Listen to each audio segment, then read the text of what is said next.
Em, Aló, aló.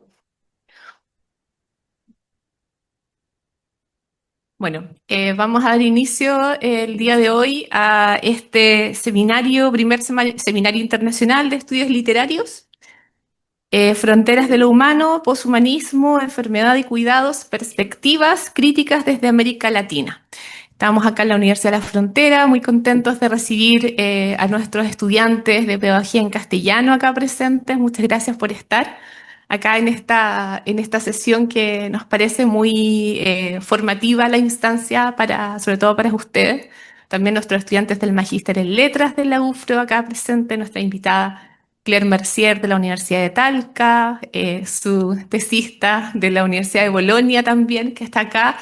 Estamos también con nuestra querida directora de la carrera de Pedagogía en Castellano y Comunicación, Jimena Ojeda, nuestro decano, Luisa Barzúa, y por supuesto con Julieta Yelín, que viene de la Universidad Nacional de Rosario a acompañarnos, y tenemos también a Rafael Arce, que los saludamos ahí. Un cariñoso saludo, Rafael, que está también en Rosario. ¿Nos escuchas? Hola, buen día, sí, los escucho bien. Fantástico, Rafael. Muchas gracias por estar acompañándonos acá también. En primer lugar, contarles que este seminario ha sido parte de un esfuerzo colaborativo de los académicos y académicas del área de literatura de nuestra Universidad de la Frontera, en particular del profesor Fabián Leal, del profesor Marcelo Navarro, la profesora Carla Yamunao, que está en este minuto en Madrid. Así que también un cariñoso saludo para ella y bueno, ¿de qué les habla?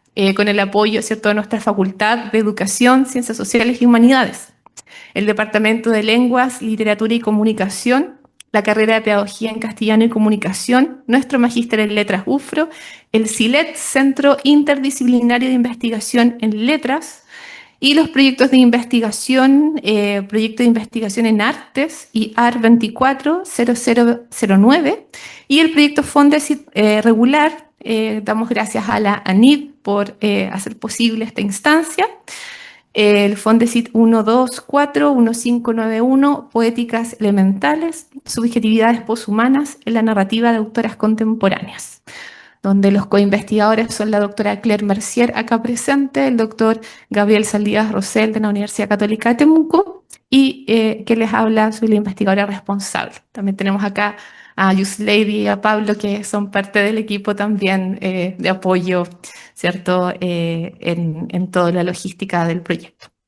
Así que bueno, dando esas palabras de bienvenida, voy a dejar en primer lugar a nuestro decano, que dé unas palabras de inicio, al puntapié inicial a la sesión, luego a nuestra directora de la carrera de castellano, y luego damos inicio a la presentación, al lanzamiento del libro Literatura y Poshumanismo. Así que, decano, es todo suyo el podio.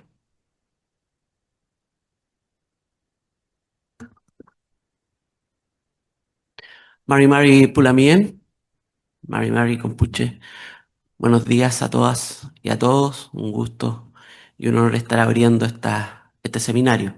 Quiero saludar muy especialmente a nuestras invitadas, Julieta y a Claire, por estar aquí acompañándonos, a todas y a todos.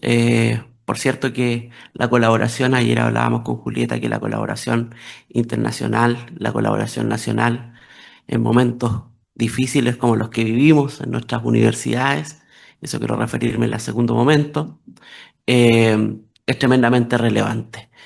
Eh, Al contrario de lo que suele creerse, hoy necesitamos más humanidades, necesitamos más educación, necesitamos más ciencias sociales. En tiempos difíciles, en tiempos oscuros, yo pienso que la literatura, yo pienso que el arte, la expresión artística, ayer acaba de aparecer el nuevo premio Nobel de Laszlo, un apellido húngaro, eh, que muestra, ayer estuve buceando en su obra y todas las reseñas hablan de que él escarba como en las zonas oscuras de los devenires humanos y de los devenires históricos en países de la poscomunistas, digamos. Eh, Y por tanto, pienso que en esa dimensión el arte tiene una tremenda relevancia en escarbar justamente en aquellos intersticios donde no llegan las otras disciplinas. Las otras disciplinas, llamadas ciencias duras, trabajan con los números, nosotros trabajamos con lo humano, ¿no? Con lo poshumano. Trabajamos también con lo animal, ¿no? Trabajamos con, probablemente nuestra materia de trabajo es de las es mucho más compleja que otras disciplinas, porque trabajamos con la variación, trabajamos con las pasiones humanas, por ejemplo, ¿no? Entonces, en tiempos difíciles, estudiantes, les envío un saludo a todos los estudiantes de castellano. En tiempos difíciles, más literatura, más lectura, más indagación sobre el humano, más creatividad. Tenemos tiempos difíciles y tendremos probablemente tiempos más difíciles. Nos llevan adelantados en esos tiempos difíciles las compañeras y compañeros argentinos, argentinas. Nosotros estamos entrando a esas fases, pero tenemos que mantenernos unidos en el espíritu de universitarios de una institución pública como la nuestra, enclavada en un territorio tan particular y con tantos desafíos. Yo les felicito al grupo de literatura de nuestra carrera, hasta nuestra directora de la carrera de castellano. Felicitaciones, directora, felicitaciones, Carolina, felicitaciones a todo el grupo de literatura, de letras, que siempre están tan activos y mostrándonos y abriéndonos también un camino. Un gusto, un saludo. Yo sé también que represento aquí a nuestro rector, que hoy día asume su periodo rectoral, primer rector del ámbito de las humanidades, de la educación y de las ciencias sociales que tiene esta universidad. Es el primero de ellos. Así que yo estoy seguro también que está contento. Le envío un saludo porque también es un literato, es un profesor de literatura. Así que un abrazo cariñoso y yo me disculpo de inmediato. Como buen decano, como decía la profesora Claire, necesito un, ¿cómo se llama? ¿Armonir, Claire? No, un Melipaz, porque me voy a otra reunión ahora, si yo le voy a cobrar el Melipaz, profesor Agler. Así que me disculpo de inmediato con ustedes, espero que tengan una bonita jornada. Muchas gracias.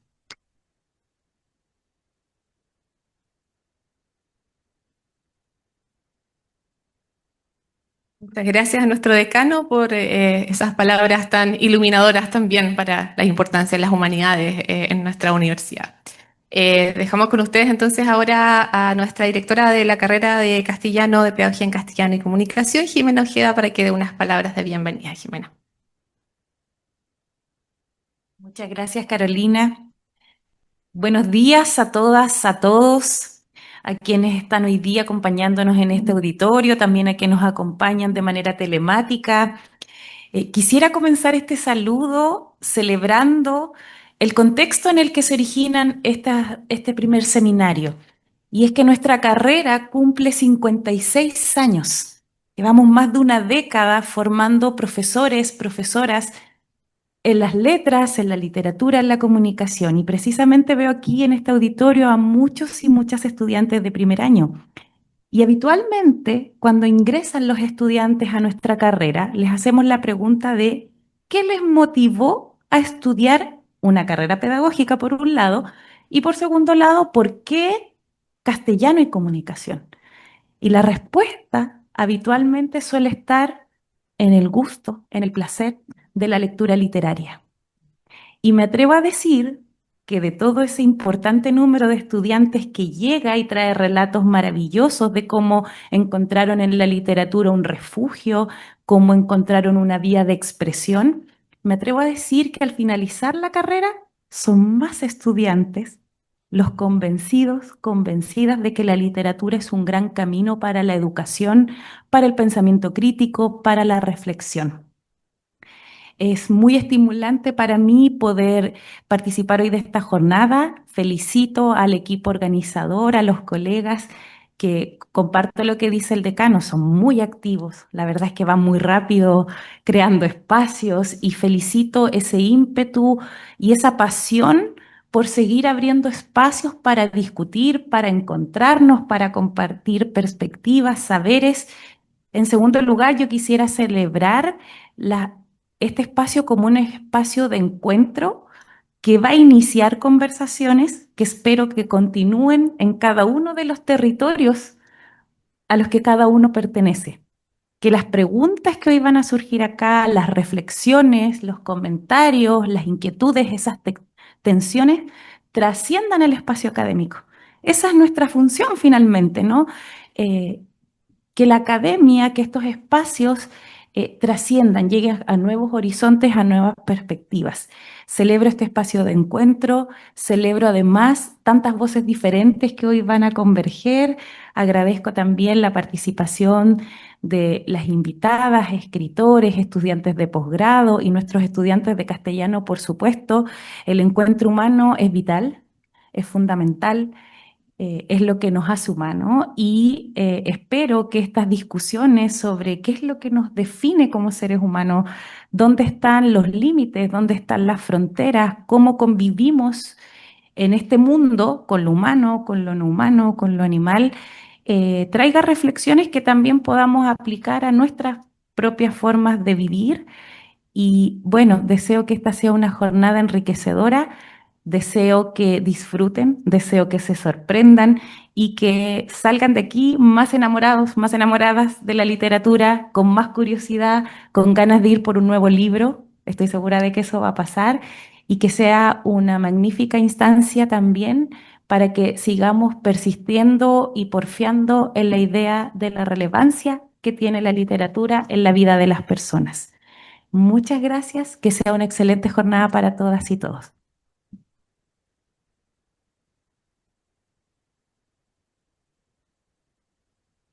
Muy bien, gracias querida Jimena por esas cariñosas palabras, también alentadoras para nuestros estudiantes y estimulantes para seguir apreciando y estudiando y leyendo cada día más. Bueno, dicho eso, pasamos, ¿cierto?, a lo que nos convoca, que es la presentación del libro Literatura y Poshumanismos, Perspectivas desde América Latina, de este año 2025. Está en la puerta del horno, si es que no casi afuera, ¿sí? Eh, y antes de darle la palabra a Julieta y a Rafael, quisiera contar un poco por qué yo llegué también a interesarme en este tema y sobre todo contactar a Julieta, ¿no? Que la contacté en enero más o menos, ¿no? Sí, de este año. Febrero, por ahí, sí. Cuando estaba investigando sobre temas de subjetividad en la literatura, sobre todo escrita por autoras latinoamericanas, me encontré con que había mucha presencia, sobre todo de animales, de vegetación, de, por decirlo de algún modo, transformaciones, metamorfosis. Había algo ahí, una pulsión presente. Y el tema del poshumanismo lo empecé a encontrar en varias lecturas, ¿sí? Sobre todo desde el ámbito anglosajón, ¿no? Pero también uno se pregunta qué pasa desde América Latina, ¿no? ¿Cuáles son los debates? ¿Cuáles son nuestras preguntas, nuestras especificidades al respecto? Y tuve el lujo ahí de encontrarme con Julieta Yelin, con sus libros dedicados sobre todo a los estudios críticos animales, y encontré ahí una fuente, que son cursos, una fuente de conocimiento que ayuda a pensar y a preguntarnos más desde nuestro lugar, desde un lugar situado desde América Latina, preguntas sobre la animalidad, lo humano, qué sé yo, el giro vegetal, y todas las preguntas que vienen asociadas a nuestro momento presente y crisis ecosistémica que estamos viviendo hoy. Así que estoy sumamente agradecida de que Julieta esté acá, que estemos juntas, de conocerla, de su calidez, de su generosidad, de Rafael que esté conectado también, y tener la primicia de este lanzamiento del libro, que me parece que es primero en el mundo acá, así que honrados que sea en Temuco, en la región de la Araucanía, y le voy a dar el paso entonces a Julieta para que nos cuente sobre la génesis, sobre los contenidos, etcétera, y por supuesto luego a Rafael. Y también me sumo a los comentarios, Jimena, bienvenidos a quienes están conectados también a través de Zoom. Así que, Julieta, adelante, por favor. Bueno, hola a todos y todas, muchas gracias. Yo estoy muy contenta, muy agradecida también por la invitación y por el recibimiento tan cálido, tan amoroso. Eh, Desde que la conozco a Carolina venimos conversando, proyectando, charlando ideas, imaginando posibles cosas que podríamos hacer juntos. O sea que ha sido como muy, muy fructífera esta relación, que en realidad nos vimos por primera vez anteayer, pero bueno, por suerte nos podíamos ir hablando y ya pensando. Así que bueno, muchas gracias también a todos en la universidad que me recibieron tan amorosamente, el decano, el rector y toda la gente, los colegas de acá de letras, y a los estudiantes también por venir tan temprano. Bueno, es muy lindo, la verdad, todo lo que se generó, me parece, en este seminario. Bueno, y gracias a Rafael, que está conectado desde Rosario, acompañándonos en esta presentación. Nunca cuando se lo propuse enseguida dijo que sí. Y para nosotros, creo que hablo por los dos y por todos los colaboradores del libro también, es un lujo poder presentarlo en una instancia como esta. Y empezar a mover este libro, que es cierto, no está todavía publicado, pero está listo, está como con unas últimas cuestiones legales para poder sacarlo, pero bueno, generamos así un poquito de intriga y así cuando sale todo el mundo lo descarga y lo comparte. Va a ser un libro de acceso gratuito, en principio digital, después quizás se puede imprimir, pero en principio va a circular así como un ebook. El libro, voy a empezar por lo más formal, el libro es una coedición de nuestro instituto, nuestro lugar de trabajo, que es el Instituto de Estudios Críticos en Humanidades, que depende del CONICET, que es como si fuera el CONICIT de acá, es el organismo de ciencia y técnica de Argentina, y la Universidad Nacional de Rosario, que es nuestra universidad, y también coeditado con la UNL, que es la Universidad Nacional del Litoral, que es la universidad de origen donde se formó Rafael, y varios de los colaboradores también que participan del libro. Bueno, eso en relación con la formalidad. No sé si me olvido de algo, Rafa, vos No, decime. no, no. Ah, bueno. Bueno. Nada de lo formal, no. ¿Eh? De lo ¿Cómo? formal, no. ¿De qué? No, que vos dijiste lo formal. Se Ah, bueno. escucha bien si no me pongo el auricular. Sí, se escucha muy bien. Vos interrumpí nomás. Hagamos como si estuvieras acá presente. Bueno, voy a imaginar. Dale. Bueno, empiezo contándoles un poco cómo es la historia del libro. Una breve historia, no vamos a hacerla muy larga, ¿no? Pero bueno, eh, con Rafael venimos trabajando juntos hace unos años ya en temas relacionados con la animalidad y siempre con la literatura, sobre todo latinoamericana, argentina, y con la teoría. Compartimos como un interés muy fuerte por poner en diálogo a la literatura con el pensamiento filosófico, con el pensamiento de la teoría literaria. Y empezamos a entrar a partir de estos problemas de la animalidad. Y después de un proyecto grupal que tuvimos, que no me acuerdo el título, a lo mejor vos, Rafa, lo podés decir, el título del proyecto. Sí, el primer proyecto fue Poéticas de lo Viviente, el problema de la animalidad y sus derivas ontológicas, éticas y políticas en la literatura latinoamericana. Todo eso es el nombre del proyecto.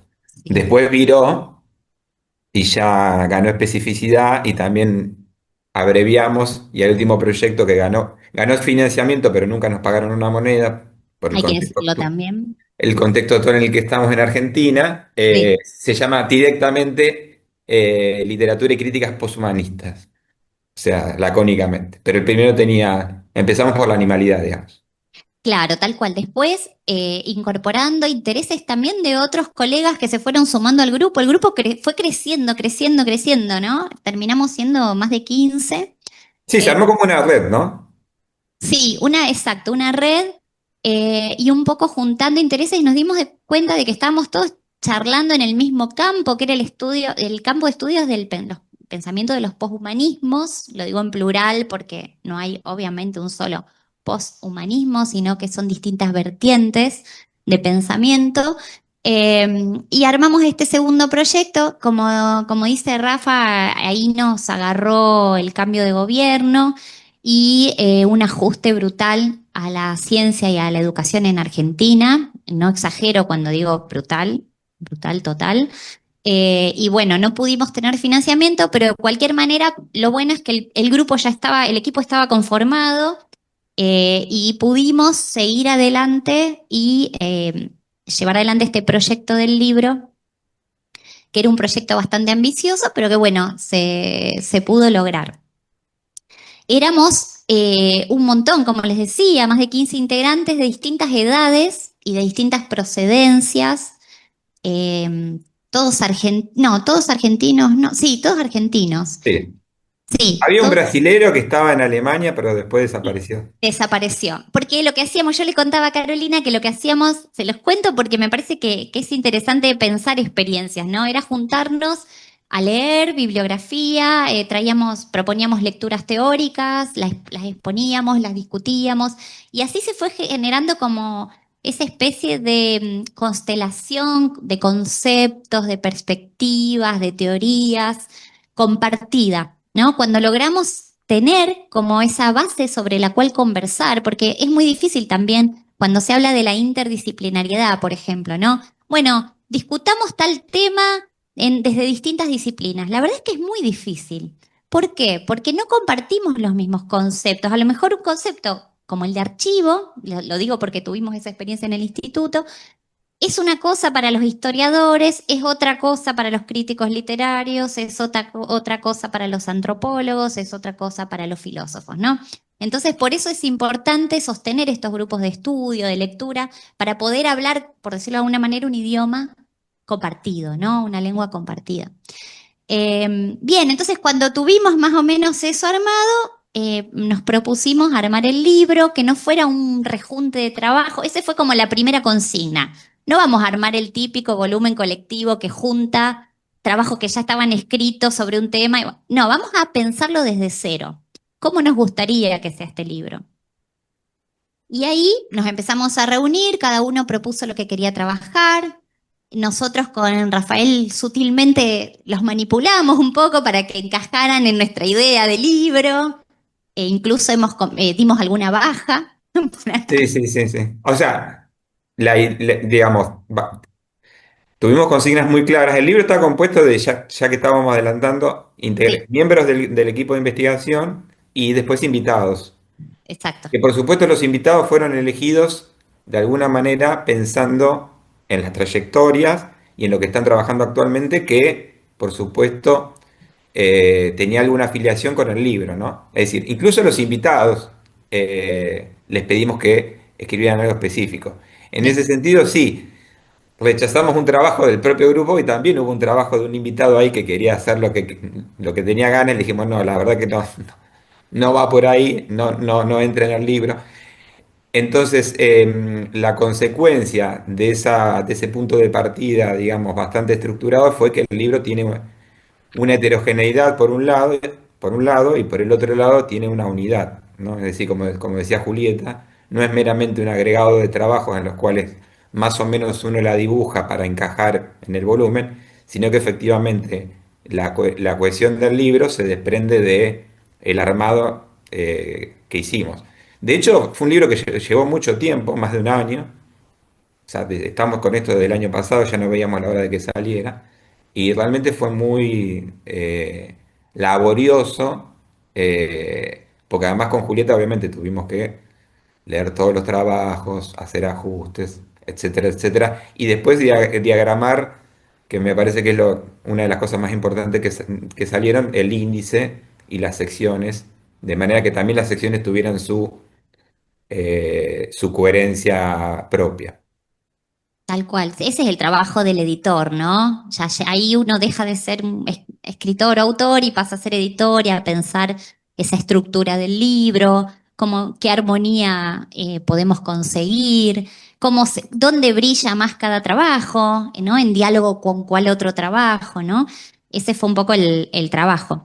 Y bueno, nada más decir que lo que compartimos, sobre todo, y creo que lo que comparte el libro, esto también es importante. Nosotros veíamos que había muchos libros de este tipo en inglés, ¿no?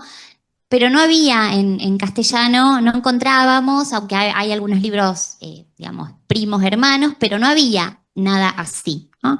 Y lo que pensamos era que tenía que ser un libro que fuera un poco una introducción a los problemas, que tuviera una cierta generalidad. Les pedíamos a los autores que trataran de pensar en nociones lo suficientemente generales, en corpus que dieran cuenta, digamos, de cierta amplitud, que no fueran trabajos muy, que son muy lindos también los trabajos, ¿no? De lo que decimos close reading, ¿no? De lectura muy de cerca.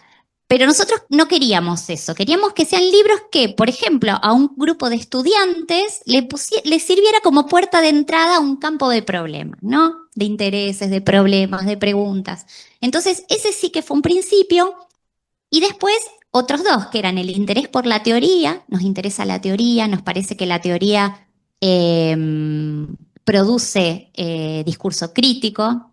Y por otro lado, esta idea de desde América Latina, que quiere decir que sea una perspectiva situada, que de alguna manera es una fatalidad, porque cuando uno está en América Latina, escribe siempre desde América Latina, quizás es un poco redundante, pero sí darle un matiz en el sentido de que los corpus fueran latinoamericanos y de tratar de buscar o de abrevar en fuentes teóricas de nuestro continente, ¿no? De hecho, cuando estábamos escribiendo la introducción, Rafa me censuraba porque yo por ahí decía, no sé, Derrida, y él me decía, bueno, no, tratemos de pensar desde América, tratemos de no usar siempre las mismas referencias, y estuvo re bueno el ejercicio, la verdad, de tratar de encontrar qué se produce acá, y a la vez, este sería como un objetivo no explícito, pero me parece que está bueno decirlo ahora, em, incentivar, promover que la gente, que los estudiantes, que los investigadores, que los colegas de nuestro continente nos animemos también a hacer teoría, ¿no? No esperemos que la teoría venga siempre de Europa, de Estados Unidos, y que también nos animemos a crear nuestras nociones o que nos resulten operativas para nuestros corpus, para nuestro contexto, para nuestro tiempo, ¿no?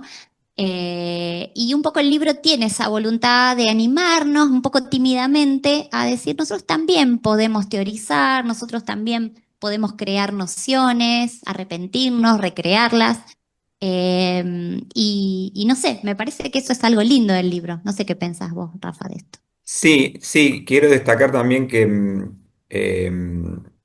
la cuestión de la literatura latinoamericana en el libro, yo por lo menos, y esta también es la historia de mi relación con Julieta, digamos, por lo menos para mi trabajo crítico, yo no parto tanto de la teoría como de la interpelación del texto mismo. Entonces yo me encontré con el problema de la animalidad trabajando en un libro extraño de Antonio Di Benedetto, que también es un escritor extraño, que no ha circulado mucho fuera de la Argentina, salvo quizás a partir de hace algunos años con la adaptación de Sama que hizo Lucrecia Martel.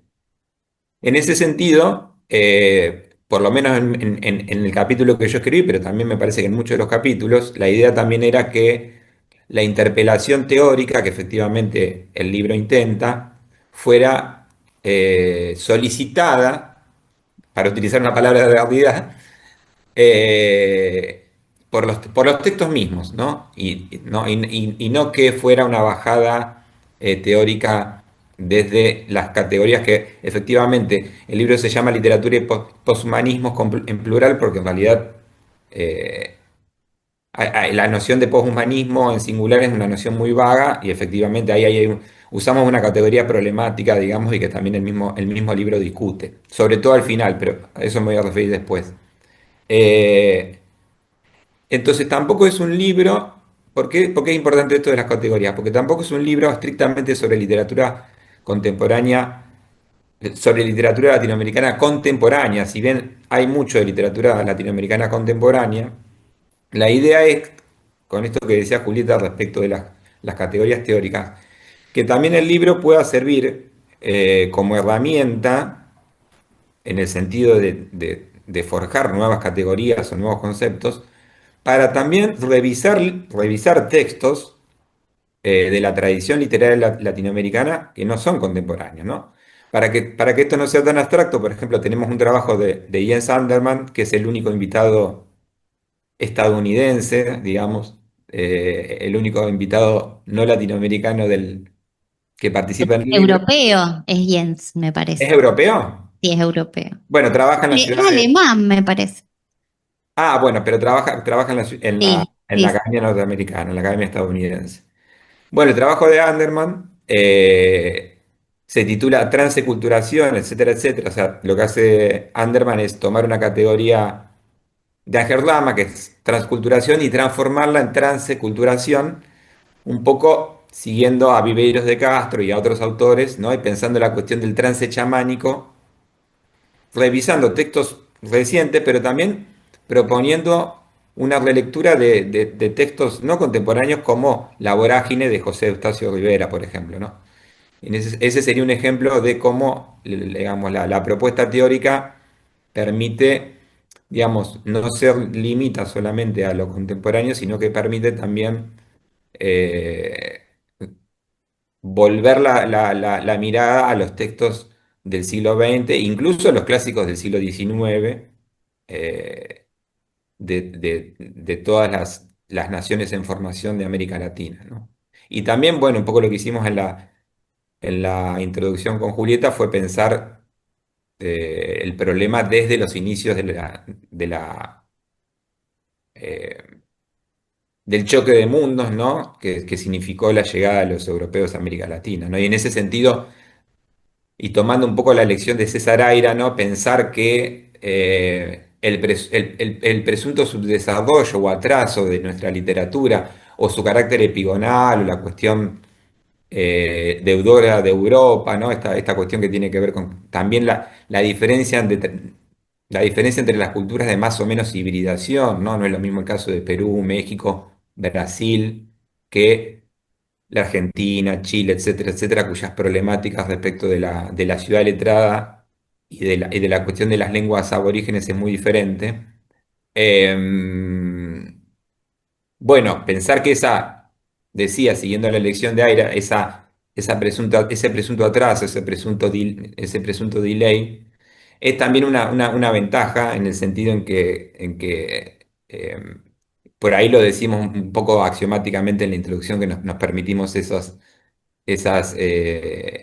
aseveraciones un poco eh, contundentes, digamos, ¿no? Que en realidad deberían ser más matizadas, es decir, bueno, en realidad la literatura latinoamericana nunca fue humana, digamos, o como potencial de crítica del humanismo, la literatura latinoamericana siempre habría tenido un potencial de crítica del humanismo, que por otra parte es una invención europea, ¿no? El humanismo, el hombre como universal, digamos, ¿no? Eso lo dice Aira en Exotismo, ¿no? Está creado en una época y un lugar determinado, en Francia, en el siglo XVIII, ¿no? Ese hombre universal, válido para todas las culturas, en realidad es una invención histórica, ¿no? Entonces, bueno, en ese sentido, y por eso también el gesto, como decía Julieta, tímido y al mismo tiempo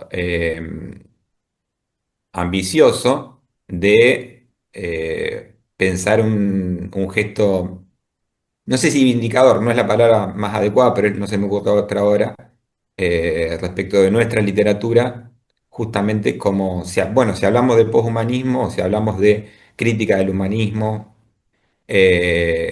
quizás nuestra literatura sea el mejor lugar para empezar a explorarlo. Sí, gracias Rafael, gracias Julieta. Quiero intervenir un poquito porque Dale, no me aguanto. dale, dale. Y bueno, estamos hablando de un libro que no podemos ver lamentablemente, pero que esperamos con ansias tener en nuestras manos. Yo tengo para pasar, si quieren en algún momento, mientras charlan, un videíto que Puedes hizo pasarlo si quieres, sí. Que hizo Vicente Fantástico. Uset, que figura, que es uno de los editores del libro, Sería buenísimo. Sí, sí, sí. pero que no queden ahí para ver algo. Ay, Pero perfecto. también, Pero mientras podemos seguir hablando para que no quede el libro Sí, que claro, no. claro. Perfecto. Lo que quería un poco dialogar con ustedes y sobre todo para nuestra audiencia también, ¿cierto? Lo básico de lo básico, el libro se llama Literatura y Poshumanismos, ¿no? Y ustedes han señalado que tiene que ser en plural, ¿cierto? Porque no puede ser una categoría homogénea. A partir de lo que ustedes hicieron como editores de este libro, que revisaron, ¿cierto? Capítulos muy importantes, muy relevantes, y veníamos conversando en el auto con Julieta el tema de los giros, ¿no? El giro material, el giro animal, el giro vegetal, todo esto que estamos viviendo el día de hoy en medio de esta crisis, urgencia climática, ¿verdad? ¿Qué pueden decir ustedes, digamos, sintéticamente, como sobre todo para nuestros estudiantes, que muchos de ellos están en primer año, ¿verdad? De nuestro magíster en letras o de la carrera de castellano? ¿Por qué es importante los poshumanismos o acercarnos a estas categorías? ¿Cómo podemos nosotros cuando pensamos en los poshumanismos, qué se nos debería venir a la cabeza? ¿Cuáles serían los debates? ¿Cuáles serían las preguntas con las cuales nosotros deberíamos ahí quedarnos dialogando, qué sé yo, pensando? Bueno, un poco recién Rafael hizo una síntesis de de esta hipótesis, ¿no? Del humanismo como una ideología o como una serie, ¿no? Como una serie de discursos, diría yo, ideológicos provenientes de Europa, que dieron lugar a las peores, digamos, experiencias de la historia humana, ¿no? Dieron lugar al racismo, al exterminio, ¿no? Esta idea de que existe un hombre universal, que existe una gradación entre los hombres, ¿no? Que hay hombres que tienen una mayor jerarquía que otros. Y cuyas vidas deben ser protegidas, y hombres cuyas vidas, como dice Foucault, pueden ser sacrificadas, ¿no? Por un lado esto, y después también obviamente en relación con la vida animal, con la vida vegetal, ¿no? Esta idea del hombre, esta idea tan humanista del hombre como amo y señor de la naturaleza, amo y señor del universo, del mundo, y por tanto como agente de destrucción, ¿no? Entonces, en este momento de crisis ambiental, de crisis climática, todas las preguntas que hace la literatura, que hace el arte, que hace la pintura, que hace el cine, que hace el teatro, ¿no? Acerca de ese lugar del hombre en el mundo que ahora ha sido destronado. Digo, el humanismo está en crisis hace ya más de un siglo, ¿no?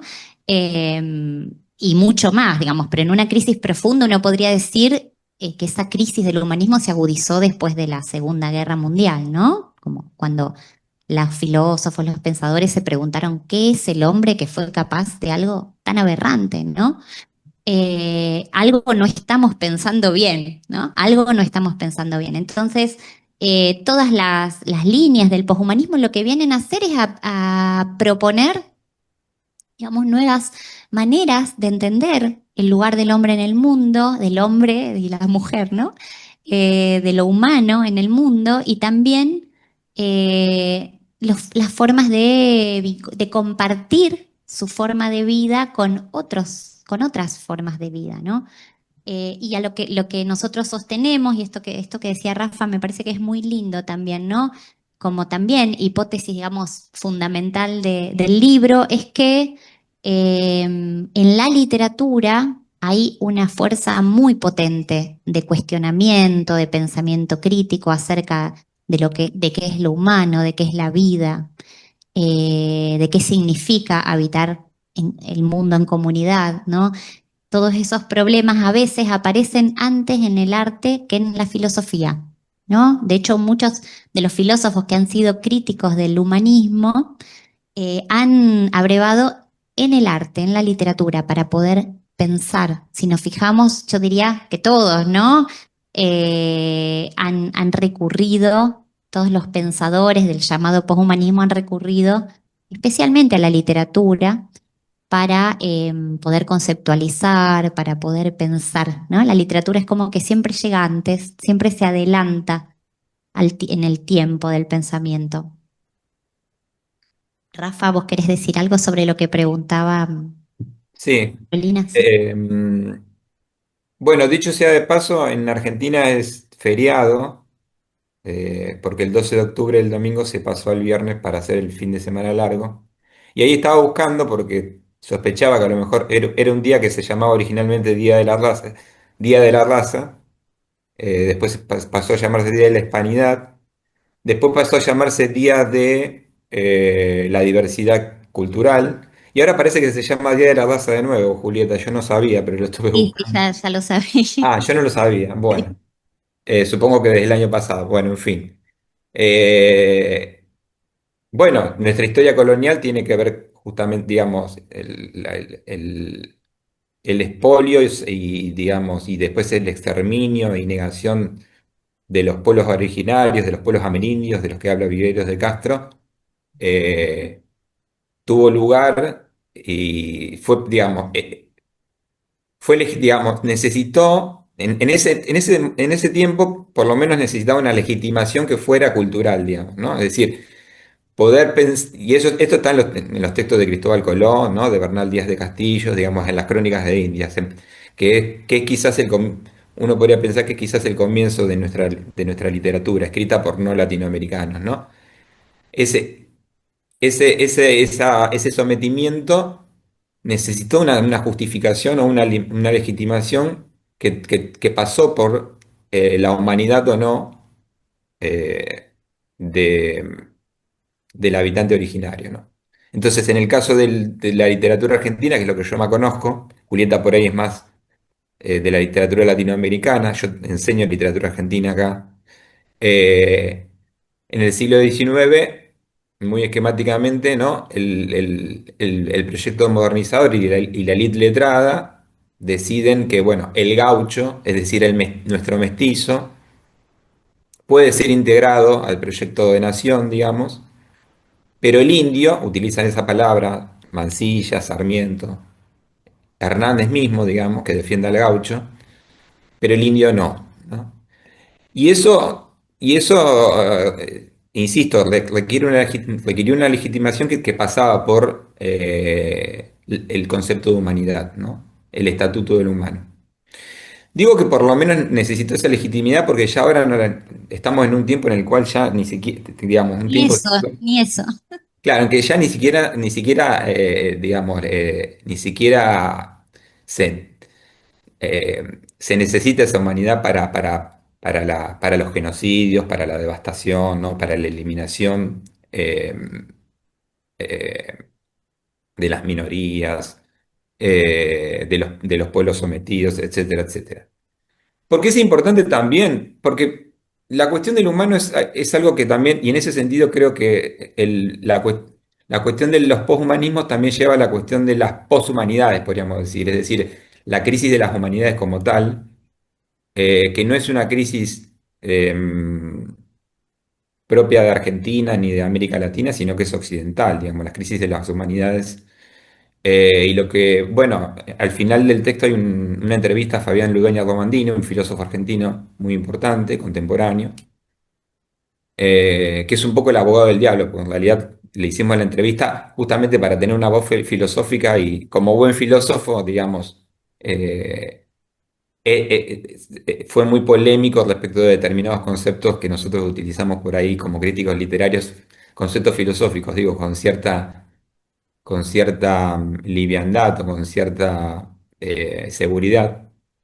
Eh, y él lo dice ahí, digamos, ¿no? Es decir, la crisis de las humanidades también tiene que ver con la ruptura de un pacto centenario entre la universidad y las humanidades, ¿no? Estamos ante una crisis de ese pacto a nivel occidental, ¿no?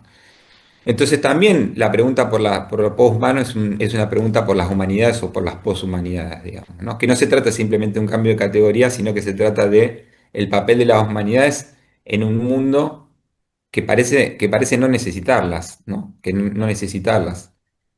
Eh, Hay proyectos poshumanistas directamente tecnócratas, como es el de los transhumanistas de Silicon Valley, ¿no? Que, bueno, proyectan, son digamos, unos optimistas respecto de así como la élite letrada del siglo XIX era optimista respecto del progreso civilizacional, ellos son optimistas respecto del progreso tecnológico, y entonces son muy optimistas y piensan que el ser humano, por ejemplo, puede superar la mortalidad, primero la enfermedad, después la vejez y después la mortalidad, transformándose, por ejemplo, o haciendo del escaneo cerebral, digamos, y después de la digitalización del cerebro humano como conciencia, ¿no? En un posible cuerpo inmortal de silicio, digamos, ¿no? Es decir, eso sería un poshumanismo en el sentido en que lo humano se trascendería en una especie de superhombre, ¿no? Pero un superhombre eh, tecnócrata, ¿no? Y ahí lo humano sería superado, digamos. Ahí hay una afirmación respecto de la necesidad de superar lo humano, ¿no? Por supuesto, es un proyecto tecnócrata y, digamos, biotecnológico que no se hace ninguna pregunta, justamente por la que sí se hacían, digamos, los conquistadores y los carniceros que llegaron a las costas de América a finales del siglo XV y comienzo del siglo XVI. Por lo menos se hacían esa pregunta, por eso decía, había una necesidad de legitimación. Ahora esa necesidad de legitimación ya ni siquiera es necesaria por parte de los poderosos. Entonces, las humanidades, o las poshumanidades, como queramos llamarlas, tenemos que reclamar, tenemos que seguir reclamando ahora la necesidad de seguir pensando esos problemas, porque ya, digamos, la ciencia, o lo que Ludueña Romandini llama la hiperciencia, ya no se lo pregunta, digamos, ya no se lo pregunta. Entonces, es necesario que la crítica literaria, la filosofía, la historia, todas las disciplinas humanas y sociales reclamen, intervengan en ese debate del cual nos están dejando afuera, digamos, ¿no? Porque efectivamente se está pensando un mundo, eh, o se puede pensar también en Elon Musk, ¿no? Y en esta idea de, bueno, la conquista del espacio geodésico, ¿no? La continuación de la humanidad, pero ya fuera de Gaia, ¿no?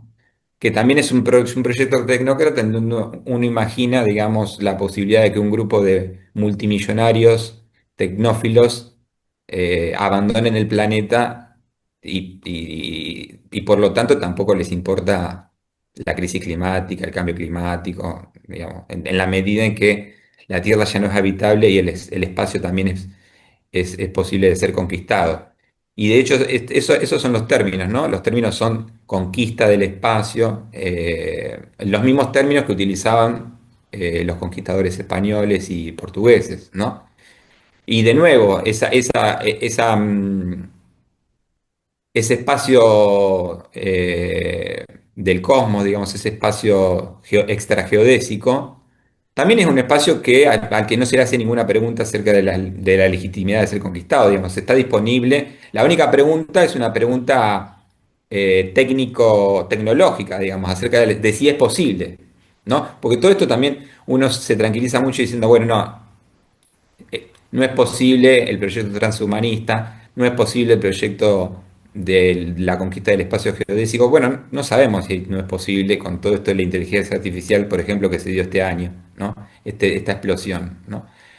Pero la cuestión es que para ellos la pregunta es una pregunta por si es posible, es una pregunta técnico, es un proyecto, digamos, militar digamos, y de conquista, digamos, no se le pregunta al espacio exterior, como no se le preguntaba al espacio americano, eh, digamos, que es justamente parte de lo que trabajamos en el libro también, digamos, ¿no? Esto de la cuestión material de lo vegetal, ¿no? De lo terrenal, pero también uno lo puede pensar como lo uránico, ¿no? El espacio exterior como lo uránico.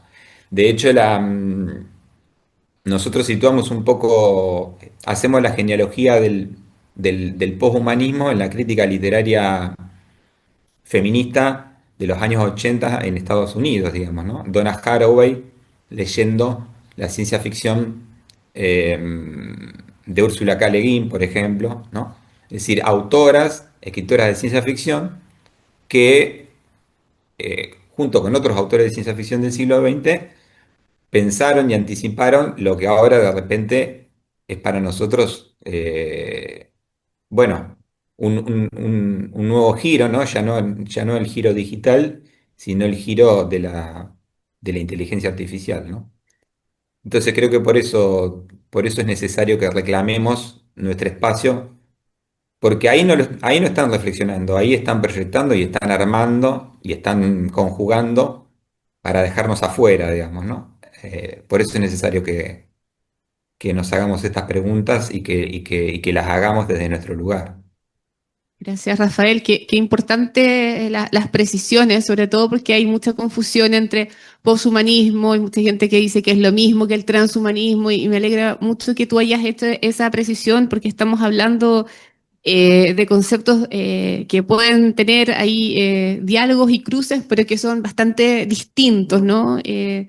Con todo el proyecto de Elon Musk y etcétera, me parece muy relevante que lo hayas mencionado y la instrumentalización de las humanidades también, que me parece algo muy serio y cómo también podemos ir pensando, quizás también este libro ayuda también a propiciar más el pensamiento crítico que hace mucha falta el día de hoy, sobre todo con los avances de, qué sé yo, las redes sociales, la inteligencia artificial y que todo está como tan fácil y tan a la mano y tan rápido, pero qué pasa también con cuestionarnos, hacernos las preguntas importantes.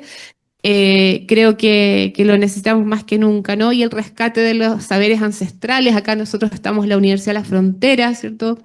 Donde tenemos nuestro pueblo mapuche, que tiene una riqueza a nivel de saberes ancestrales que también podemos ir leyéndolos, relevándolos en su dimensión, en su relación con la naturaleza, con los elementos, ¿no? Con el agua, que yo creo que también es preponderante. Y bueno, ahora voy a darle el pase a Julieta para que nos haga una presentación muy breve de las secciones del libro y luego vamos a abrir la sesión para preguntas del público que está conectado y que está presente. Así que Julieta, por favor. Bueno, voy a hacer un repaso muy breve del índice porque sé que ya estamos en hora.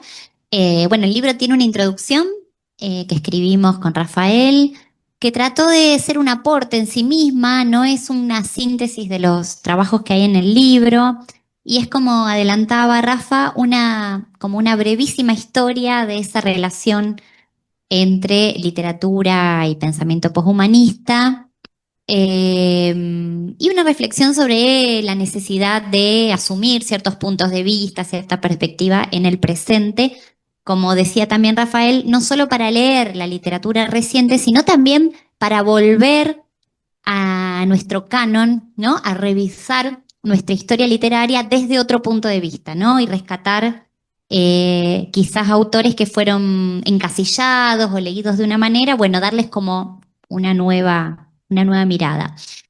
Bueno, después tiene 5 secciones el libro. La primera se titula Más allá de la vida animal, vegetalidad, materia, tierra y cosmos. Y tiene trabajos que podríamos inscribir en el campo, aunque en algunos no específicamente, pero sí vinculados al campo de la ecocrítica, ¿no? Pensando esto, ¿no? Nuevos corpus, como por ejemplo la incorporación de la literatura indígena o la relectura de corpus clásicos, volviéndolos novedosos, como en el caso de un trabajo sobre Juan L. Ortiz, ¿no? Tiene trabajos de Jens Sanderman, al que se refirió Rafael, de Gabriel Giorgi, de Laura Soledad Romero y de Martín de Mauro Rukowski. La sección 2 se llama Políticas de la Alteridad, nuevas formas de imaginar la comunidad, ¿no? Y aquí aparecen como preguntas sobre la figura autoral, sobre sus expansiones y transmutaciones, ¿no? Y también la idea de la necesidad de releer la crítica literaria también con esta nueva lente, ¿no? No solo la literatura, sino también hacer metacrítica para repensar cómo venimos leyendo la literatura, ¿no? Después la sección 3 se llama Monstruos, Cyborgs, Queers y Vida Artificial, Ficciones y Pensamiento Crónico, donde aparecen, ¿no? El interés es por estas nuevas imágenes, ¿no? De lo humano que aparecen, desfiguraciones, aberraciones, monstruos, etcétera, transformaciones en la temporalidad y también cambios epistemológicos, ¿no? Están los trabajos de Rafael Arce, Paula Fleisner, Javier Gasparri y Luciana Martínez. Y la sección 4, que se llama Genealogía y Postcrítica para una crítica literaria poshumanista, en donde tenemos trabajos de Leo Cherry, Emiliano Rodríguez Montiel, Sofía Dolzani, donde aparece una pregunta por el presente también y el futuro de la crítica literaria latinoamericana. Me parece que me salteé una sección, ¿no? Ah, no, me olvidé de leer los apellidos. Está mi trabajo en el de Políticas de la Alteridad, el de Rodrigo Montenegro y un trabajo de Julieta Baney. Y finalmente el libro se cierra, como decía Rafael, con una entrevista a Fabián Ludueña Romandini, que le hizo él mismo, que se llama La naturaleza ama esconderse. Bien, eso es todo, ¿no? Ah, perfecto, muchísimas gracias, Julieta, Rafael también, gracias al Instituto de Estudios Críticos en Humanidades y CONICET, ¿cierto? Universidad Nacional de Rosario, que también ustedes están adscritos, ¿verdad? Ahí y desde donde también emergen estos importantes trabajos investigativos, ¿ah? Así que sin duda que quedamos ahí muy expectantes de leer el libro, ojalá reseñarlo y ojalá que estimule muchas más conversaciones, investigaciones. Ojalá ir para allá también y visitarlos a ustedes en algún minuto. Vamos a dar paso ahora a las preguntas, comentarios del público, así que con toda libertad, quien quiera puede levantar la mano y ahí lleva el micrófono Fabián. ¿Quién quisiera hacer algún comentario o pregunta? Ah, ahí hay el micrófono, Fabián. Sí, muchas gracias.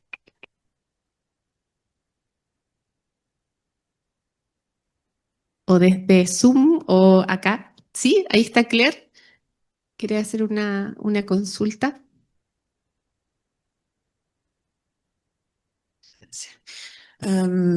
Hola, buenos días.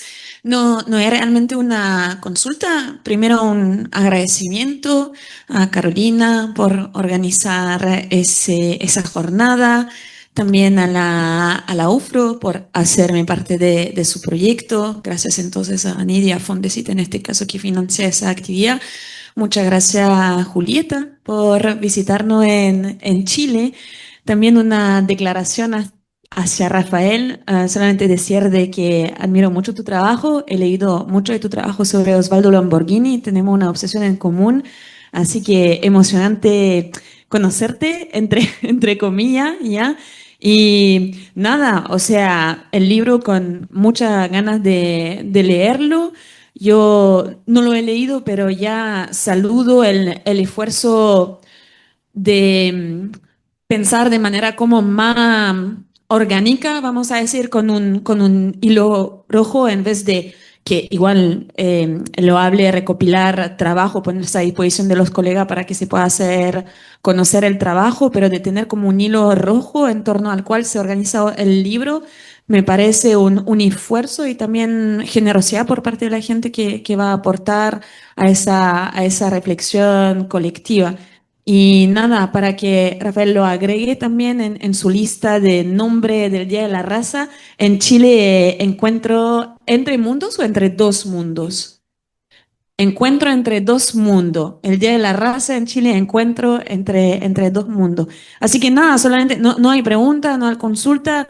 Gracias, felicitaciones y como lo dijo bien Carolina, con ansia de leer el libro. Muchas gracias.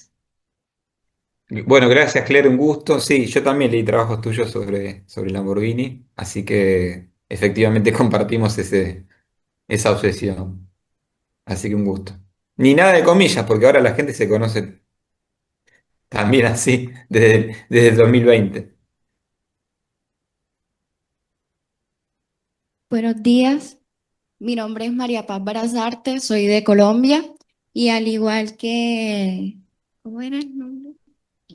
Que Clerc, más que una pregunta, tengo palabras de agradecimiento para ustedes y es que Agradezco su preocupación por pensar más que todo en una teoría, en establecer una teoría desde el pensamiento latinoamericano de la cuestión que ocurre en Latinoamérica y cómo se piensa la literatura desde nuestro continente.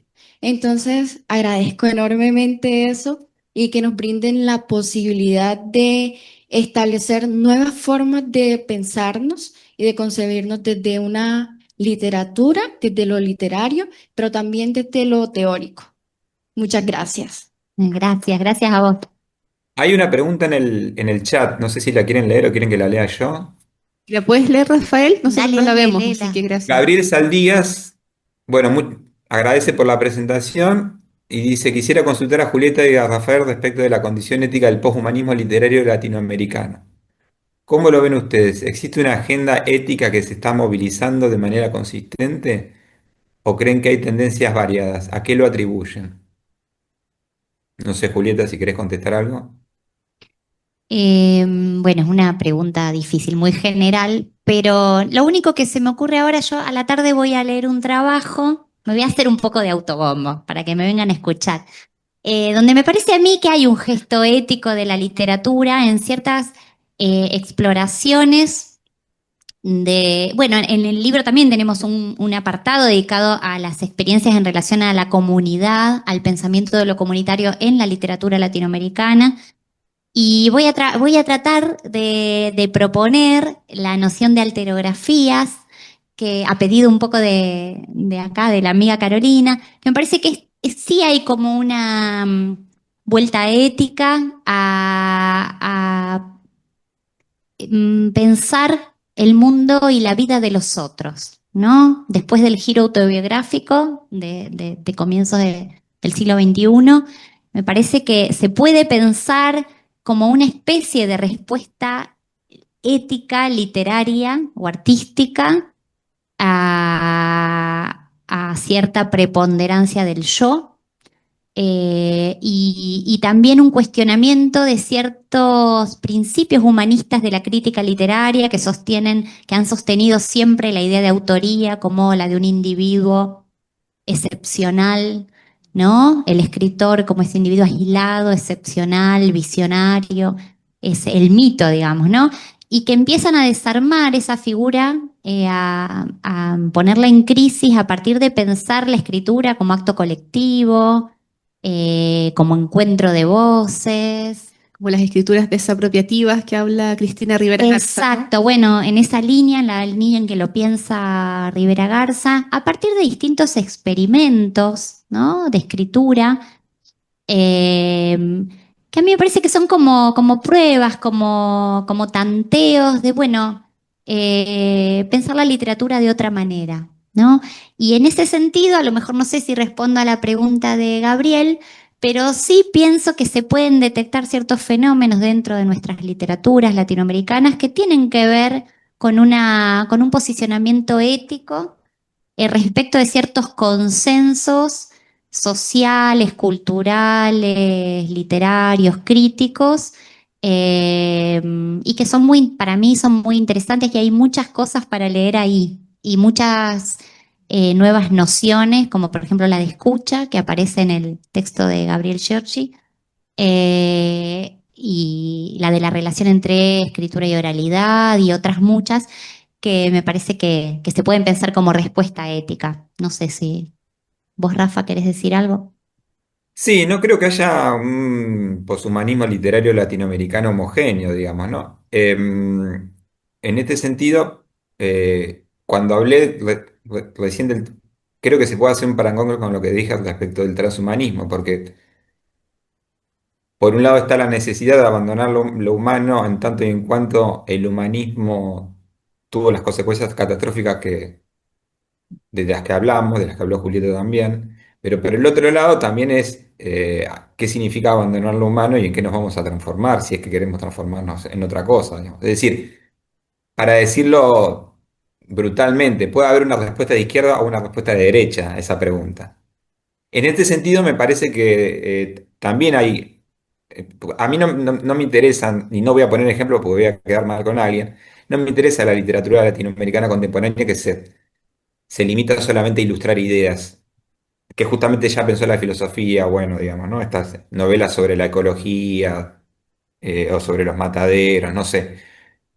Me interesa la literatura que por ahí es más problemática respecto de eso, ¿no? Y en ese sentido, por ahí hasta autores que son incorrectos, como Osvaldo Lamborghini, ¿no? Ya que está Claire acá. Mi trabajo es sobre Pablo Farlés, que es un escritor poco conocido fuera de Argentina, que es como el heredero de Osvaldo Lamborghini, sobre Felipe Polleri, que también es un autor uruguayo poco conocido, y Mario Bellatín. Son tres autores que son autores muy poco eh, correctos, digamos, desde el punto de vista de la ética y de la política, digamos. Digo, son más difíciles de digerir en relación con una agenda ética, si es lo que entiendo, si entiendo bien lo que decís, lo que dice Gabriel respecto a la agenda ética. En- Por eso me parece que también el desafío es también poder pensar, digamos, autores que pueden ser escritores o escritoras que pueden ser, bueno, la misma Mónica Ojeda, ¿no? La ecuatoriana Mónica Ojeda, que pueden ser un poco urticantes, ¿no? Digamos, que esta pregunta por el problema de lo humano, digamos, no plantee respuestas tranquilizadoras en el sentido de, bueno, que el poshumanismo sería, por ejemplo, una superación respecto de los males del humanismo, sino que plantee más bien más preguntas, ¿no? O que las respuestas no sean tan unívocas, ¿no? Hace poco me cuento una anécdota, un colega argentino que está, bueno, que con la crisis argentina se tuvo que ir, alguien muy talentoso que se tuvo que, que ir a Europa a trabajar, y me contaba, por ejemplo, que había traduciendo en Alemania a Osvaldo Lamborghini fragmentos de la novela póstuma Tadeusz, y en algún momento ese proyecto se abortó porque dijeron, no, no podemos estar traduciendo esta asquerosidad, ¿qué es esto? Bueno, cosas así. Y también la misma persona me contaba que cuando estaban por presentar en Italia la traducción al italiano de una de las novelas de Felipe Polleri, y la novela se titula Alemania, Alemania, que es una referencia lamborghiniana. Bueno, y que también hubo un problema ahí con la presentación. Digo, esto de lo políticamente correcto por ahí, o de la cuestión de la agenda ética en el mal sentido del término, ¿no? De la agenda ético-moral, que también, digamos, en Europa, por lo que tengo entendido, en las humanidades y en estudio de la literatura, marca un poco la elección de los corpus, ¿no? Bueno, en fin, ahí hay una cuestión para ver, digamos, ¿no? Yo, yo, yo lo problematizaría porque me parece que no es homogéneo, pero sí permite plantear este tipo de problemas, digamos. ¿Qué pasa con los escritores que interrogan la problemática, pero que éticamente pueden, no los escritores, digo, las obras son difíciles de digerir en términos ético-morales, por ejemplo. Y agrego una cosita nada más que por lo menos en mi experiencia crítica, en general las respuestas éticas, políticas, suelen ser técnicas, ¿no? Siempre son respuestas técnicas, son vueltas que dan los escritores para poder pensar algo nuevo, ¿no? Y no, como decía Rafa, reproducir cierto discurso moralista sobre o bien pensante. Digo, que en general cuando uno encuentra un escritor o una escritora que es disruptivo, que produce pensamiento crítico, está haciendo, digamos, una innovación o un trabajo desde la técnica literaria, ¿no? Me parece que, bueno, por lo menos en mi experiencia suele ser así. Por eso, en general, rehuimos bastante a la crítica temática, ¿no? De identificar, porque además esto que decía Rafa es muy cierto, hay muchos escritores que se suben a la ola y escriben para los críticos, ¿no? Y uno ya los detecta, ¿no? Este está escribiendo para que los críticos hagamos artículos sobre, ¿no? El problema del clima, el problema de la contaminación, el problema de la explotación. Y bueno, esos son libros que en general no suelen producir mucho pensamiento porque lo que uno puede hacer es reconocer nada más ahí ciertas ideas, ciertos consensos, ¿no? Entonces es interesante también como críticos tratar de ver cómo se está produciendo eso en la literatura, ¿no? Ese pensamiento, esas aberraciones, como dice Rafa, ¿no? Así que, Sí, porque algo que no dije también es que este cruce entre literatura y filosofía, que de alguna manera nos hizo encontrarnos con Julieta en un trabajo, en un terreno común, también por ahí, en mi caso particular, pero también en el caso de muchos trabajos, también tiene que ver con determinados escritores o determinadas obras, ¿no? Y esas sí que son contemporáneas, ¿no? Que vuelvo a mencionar la de Pablo Farrés, que trabajan en ese quiasmo entre literatura y filosofía, o por lo menos entre literatura y especulación, digamos, ¿no?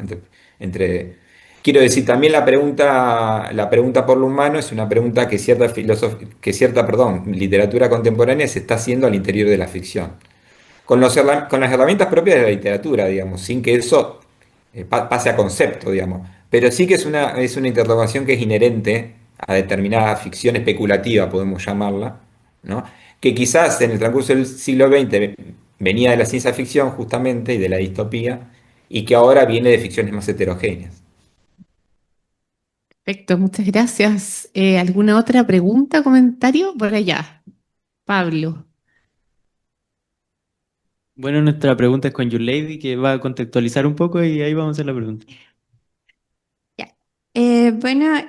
Nuestra pregunta está más dirigida al contexto de lo pedagógico en nuestra labor docente, inicialmente porque nosotros estamos en etapas de la formación de los estudiantes, donde podemos decir que formamos las nuevas generaciones y considerando que estamos en un punto de la historia donde más que superar lo humano necesitamos ser más humanos. Entonces nuestra pregunta sería la siguiente. Eh, ¿Cómo podríamos quizá apropiarnos de estos conceptos o del posthumanismo para después poder impartirlo en las clases y generar también esta revolución, como ustedes hablaban de la revolución literaria, y de crear esta conciencia sobre de que, bueno, aparte de nosotros los humanos, convivimos también en un mundo con muchas otras formas de vida? bueno, es bastante difícil esta pregunta. Em, Lo único que se me ocurre es decirles es que la literatura siempre es un lugar de pluralidad, donde aparecen distintas miradas, distintas voces, distintas formas, donde la identidad siempre está muy cuestionada, es una construcción y aparece muchas veces ese artificio que hace que las cosas sean como son, ¿no? Y que en ese sentido yo creo que la literatura tiene como un efecto, no sé si decir benéfico, pero digo, es productiva. El acercamiento a la literatura siempre es productivo para un estudiante, en tanto eh, produce pensamiento sobre la realidad, ¿no? Discute ciertas ideas previas, discute la idea de que las cosas son como nos dicen que son, muestra perspectivas raras, extrañadas, genera distanciamiento, genera empatía, genera también identificaciones. Entonces, digo, la literatura, lo que entendemos institucionalmente como literatura, pero también la experiencia literaria, lo que nos produce la lectura, me parece que es un lugar de crecimiento, un lugar productivo. No sé después cómo, no puedo responderles como docente cómo hace uno para que eso, esa alquimia, digamos, literaria se produzca en los estudiantes, pero digo, el hecho de ya acercar o transmitir cierto goce, cierta experiencia de goce por la literatura, que es lo mejor que creo que un docente puede hacer, ya es valioso desde mi punto de vista, sin necesidad de bajar mucha línea, quiero decir, solo ese acercar al otro a esa experiencia gozosa y, no sé, afectiva de la lectura, ya tiene un efecto, sí, no me sale otra palabra que benéfico, ¿no? No sé si está bien, pero algo así. No sé, Rafa, si vos querés agregar algo. Sí, a mí me parece, es muy interesante la pregunta porque efectivamente eh, parece que es un momento en el cual deberíamos en todo caso rescatar lo humano, ¿no? El problema es que las actuales masacres se siguen haciendo en nombre de lo humano. O sea, por eso es un problema actual, ¿no? Por eso digo, el problema de hablar de lo poshumano o la crítica del humanismo es que la respuesta tiene doble filo, porque puede ser una respuesta de derecha o de izquierda también, ¿no? En relación con la enseñanza de la literatura, yo formo profesores de literatura. eh, y gran parte digamos, del interés que pueden tener estas cuestiones tiene que ver justamente con la revisión de la tradición, ¿no? Insisto con lo del Martín Fierro o con otros textos por ahí es lo que tengo más a mano. El año pasado, estas cosas que ahora están sucediendo, que además parece que nos vienen bien a los investigadores y docentes en literatura para volvernos útiles, entre comillas, para este sistema que pide productividad. Me invitaron a participar, me hicieron una entrevista en un streaming de radio por el Día de la Tradición digamos, que conmemora la publicación del Martín Fierro, ¿no? Entonces, bueno, hablé un poco, digamos, de manera, digamos, para el público general sobre el Martín Fierro, y una pregunta de un oyente de radio fue, con esto que yo decía el Martín Fierro, bueno, pero el Martín Fierro es un texto racista, ¿no? Porque está esta cuestión del indio, ¿no? Entonces mi respuesta fue, y sí, efectivamente los argentinos somos racistas en la medida en que negamos nuestro pasado, nuestra sangre o la sangre de quien sea respecto de los pueblos originarios. Eso significa que el Martín Fierro es tradición no porque está coagulado y porque es un texto sagrado, sino que es tradición en tanto y en cuanto sigue interpelando el ser argentino o el modo de ser argentino, digamos, ¿no? Por eso mi respuesta fue una respuesta actual, fue una respuesta así, lo que hace Fierro es lo que seguimos haciendo nosotros, ¿no? Me parece que por eso es importante pensar esta cuestión, digamos, pensar eh, qué fue excluido y qué es excluido en nombre de lo humano. Esa es la cuestión. Y quizás en el siglo XIX la literatura tenía un papel mucho, mucho más impactante de lo que lo tiene quizás tal vez hoy, digamos. En ese sentido, me parece que eh, el papel que tiene hoy es mucho menor, digamos, porque no tiene el papel de la forma que tenían en nuestras naciones del siglo XIX, ¿no? De formador, de pedagógico. Me refiero a las masas, digamos, ¿no? Al pueblo, digamos, ¿no? Al ciudadano, ¿no? Hoy es una cuestión más que tiene que ver con los estudiosos, con el estudio de la literatura, pero también hay que tratar de mostrarles a los estudiantes que la literatura es una cosa viva, ¿no? Que el Martín Fierro, los textos, lo que llamamos clásicos, son textos vivos, y también los textos contemporáneos, ¿no? Y los textos contemporáneos nos ayudan por ahí a revisar lo que llamamos los textos clásicos, ¿no? Pero bueno, es muy buena la pregunta porque es una pregunta que en realidad, por lo menos yo me hago todo el tiempo, digamos, no es que estoy seguro en una posición y a partir de ahí eh, tengo una posición teórica segura y a partir de ahí enseño o investigo, sino que más bien es una pregunta, efectivamente me hago esta pregunta, che, bueno, pero ¿qué pasa con lo humano en este momento, no? Creo que hacerse la pregunta, seguirse haciendo la pregunta es parte del desafío que tenemos por delante. Muchas gracias, Rafael. Seguir con el problema, diría Donna Haraway también, ¿no? Seguimos Exacto. y muy interesantes las preguntas, los comentarios de los estudiantes, de todos, así que súper agradecidos para respetar el orden del programa y el tiempo. Estamos perfectos en la hora, así que le damos las gracias a Rafael enormemente, a Julieta por esta tremenda presentación. Y ahora vamos si que los que están conectados pueden seguir o retirarse como quieran, pero acá seguimos. Y ahora vamos a pasar a la mesa. Me voy a ir, así que saludo a todos. Dale, Rafa, Bueno, gracias. gracias por la Rafa, invitación. Un abrazo Gracias. grande. Muchas gracias. Abrazo desde acá. Chau, chau. Gracias.